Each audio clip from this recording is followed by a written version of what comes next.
Good morning, everyone. So today the topic of my lecturate is the Quad Nations.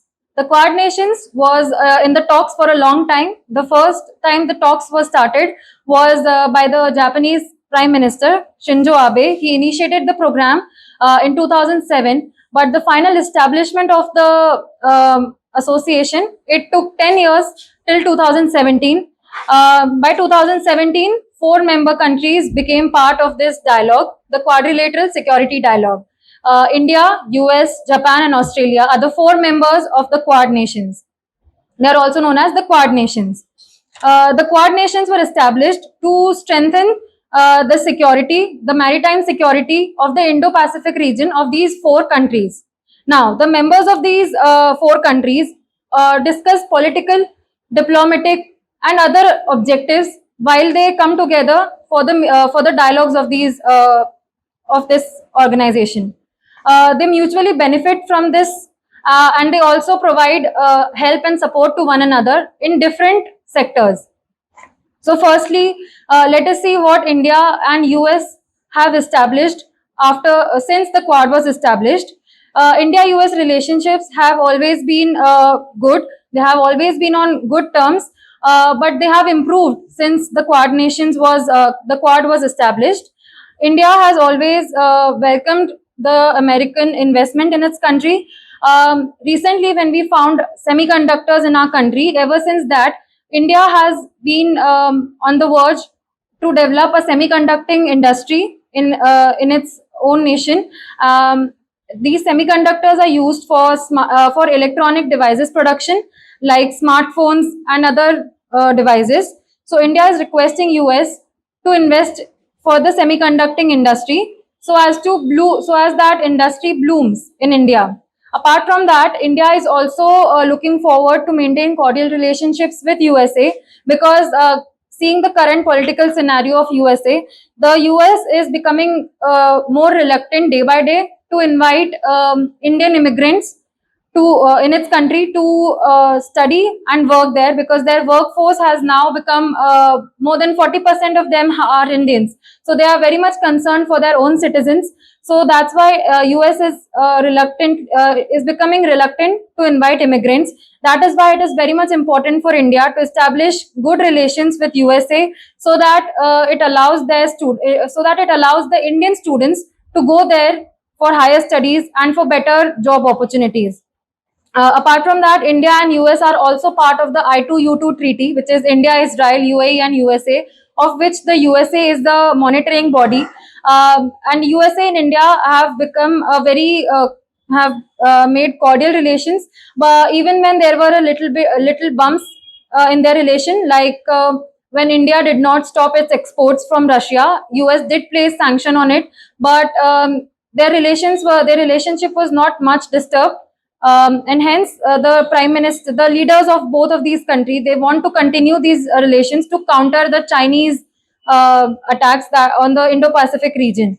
Now, moving on to India and Japan, they have both had long-term relations with each other. They were both Eastern civilizations that were very culturally rich.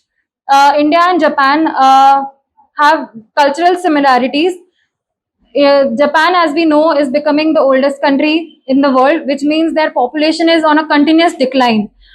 Japan and India have teamed up with several organizations to make exchange program for its students, where Indian students go to Japan, they learn there, and they sought employment there, which indirectly helps the country of Japan to have more labor force.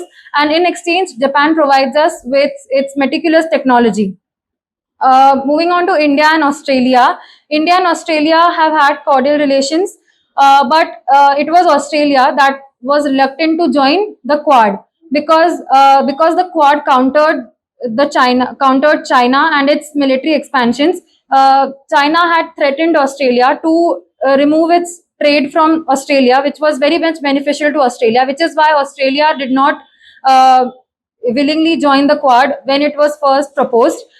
Later on, it did join the Quad, and now it has become a very efficient member of Quad. Australia, with Australia, India has a direct aid program, which it conducts. the High Commission of this program is in New Delhi, and the objective or the aim of this program is to create sustainable development, which is in Australia's interest. So this is a program that is conducted between India and Australia. Other than that, last year in 2023, India was Australia's fourth largest exporter and fourth largest importer. Sorry, and apart from that, India was also its fifth largest trade partner. So these countries have been told to be a military organization or maybe the NATO of the Pacific Ocean. So this is not only a military organization or a political organization, they are a diplomatic organization that truly believe in becoming better with the help of each other. They have always been supportive of each other. They also, this time, the 2024 Quad Summit also addressed issues of health related issues. Certain cervical cancer was addressed by our Prime Minister because India had developed a vaccine to identify cervical cancer at base level. So India had proposed to give this vaccine to Quad nations as a token of their relationship. And apart from that, even during COVID, India had conducted a Quad vaccine initiative where India had supplied vaccines to these four nations with minimum price range. They also conduct, even though they do conduct defense exercises within themselves, it does not mean they are a pro-military organization. They are not a pro-military organization, but yes, they do personally conduct defense exercises with each other. For example, India and Japan have a maritime exercise, Dharma Guardian. India, Japan, and Australia, they all participate in USA's multilateral exercise, the Red Flag exercise, Red Flag. So even though they are called the NATO of Pacific, they are not. They are a diplomatic organization, and they also address several issues. They have also addressed disaster relief, which are very much where areas such as Japan and Australia are very much prone. Japan, as we know, is prone to tsunamis and earthquakes every year, and Australia has recently seen some of the largest wildfires. And these countries have been very supportive of each other. And even though they have their reservations about China, they do support each other because it is mutually beneficial to them and in the long term, especially for India, which is trying to become the permanent member of the United Nations Security Council. It requires the vote of USA, which is a permanent member of the UNSC.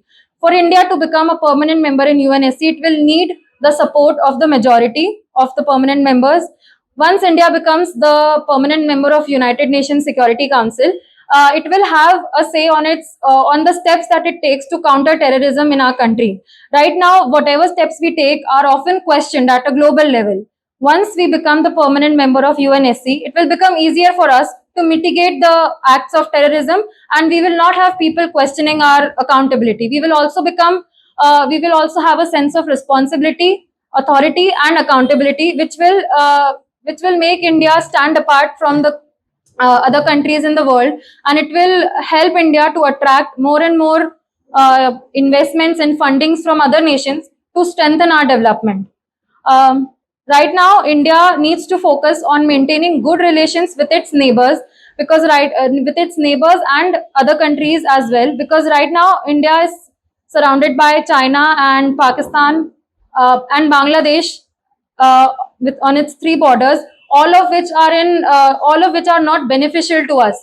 So India used to have a good long term relationship with Russia. We do have it, but right now we cannot totally rely on Russia, because Russia and China are becoming close partners to counter USA. So India needs to make newer friends, new partners, because the world is constantly changing. Nothing will remain the same, not even in the next 2 years.